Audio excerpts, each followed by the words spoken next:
नमस्कार दोस्तों, मैं आपका दोस्त नवीन।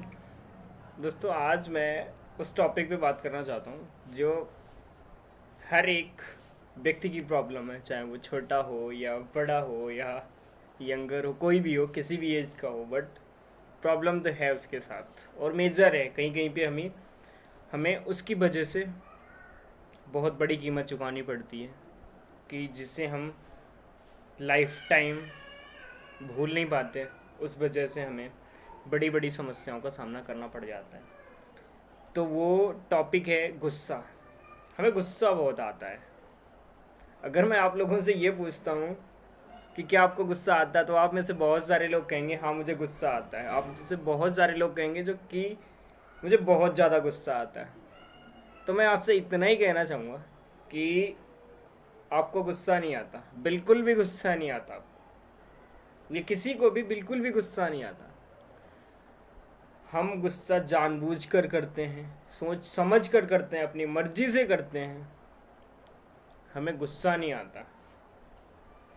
आप कहेंगे क्यों, ऐसा क्यों है? गुस्सा तो आता है।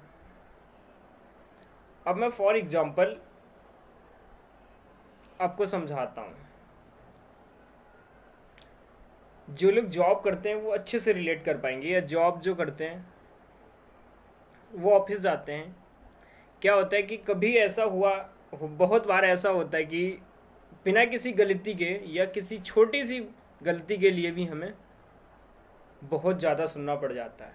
वो क्या होता है, हमारे बॉस का मूड ठीक नहीं होता। कभी कभी बिजनेस की वजह से, कभी उसकी वाइफ के साथ प्रॉब्लम हो गई, या घर में कुछ भी है, वो वहाँ से आया और उसने सारा का सारा गुस्सा हम पर निकाल दिया।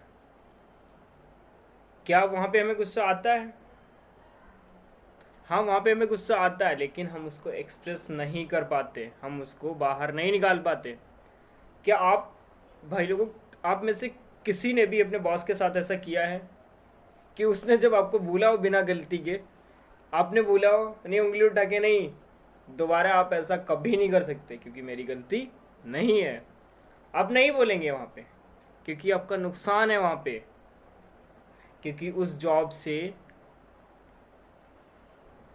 आपके घर की प्रॉब्लम्स सॉल्व हो रही हैं। आपके बच्चे हैं, उनकी फ़ीस देनी है, वो बढ़ते हैं, घर पे रहते हैं, रेंट देना है, या अपना घर है, बाकी भी बहुत सारे खर्चे हैं। तो आप सोच समझ कर गुस्सा करते हैं और वहाँ पे उससे कभी भी कुछ नहीं कहते। और दूसरी साइड कि जो लोग शादीशुदा हैं, उनके 2 बच्चे हैं, वहाँ पे हम बैठे हुए हैं, टीवी देख रहे हैं आराम से। छोटा वाला बेटा आया, उसने बोला पापा पापा भैया ने हमें मारा। जो बड़ा वाला बेटा है, आपने कुछ नहीं सुना उसके गए, और बस गुस्सा आ गया आपको। उसने उसको समझाया कि दोबारा ऐसा नहीं होना चाहिए, या कभी थोड़ा ज़्यादा आ गया तो आपने उसको 2-4 छः लगा भी दिए। तो यहाँ पे आप दोनों पक्षों को अलग अलग रख कर देखिए कि वहाँ पे आपका नुकसान था तो आपने गुस्सा आया, बट आपने गुस्सा नहीं किया।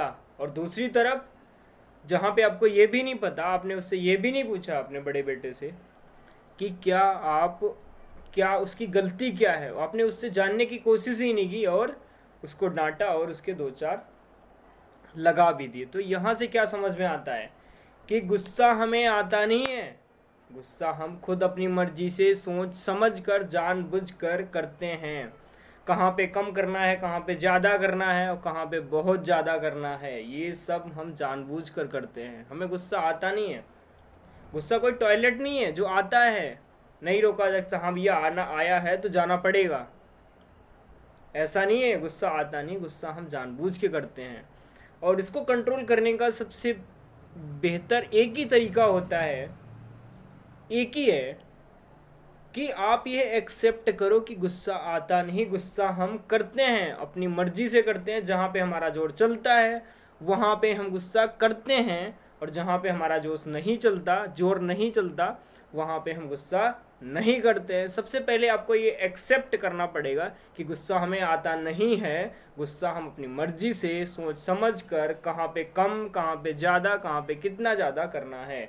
जब आप अपनी इस बात को एक्सेप्ट कर लेते हो, तब आप ये समझ जाते हो कि हमें कहाँ पे गुस्सा करना चाहिए, कहाँ पे नहीं करना चाहिए। तो मैं अपनी बात को यहीं पे ख़त्म करना चाहूँगा और बोलूँगा कि आप इसको एक्सेप्ट करो और इसकी डेप्थ में जाओ आप, और अपने इंटेलिजेंस को जगाओ, और ये गुस्सा उस्सा करना छोड़ो, क्योंकि ये आता नहीं है, हम जानबूझ कर करते हैं। तो मैं यही कहना चाहूँगा कि अपने इंटेलिजेंस को जगाओ और खुद पे काम करिए, अच्छे काम करिए, गुस्सा उस्सा कुछ नहीं आता। तो मैं ये कहूँगा, wish you all the very best, thank you so much for watching this video. Please अगर आपको ये वीडियो हमारा अच्छा लगे तो इसे please like, share and subscribe ज़रूर करें। धन्यवाद।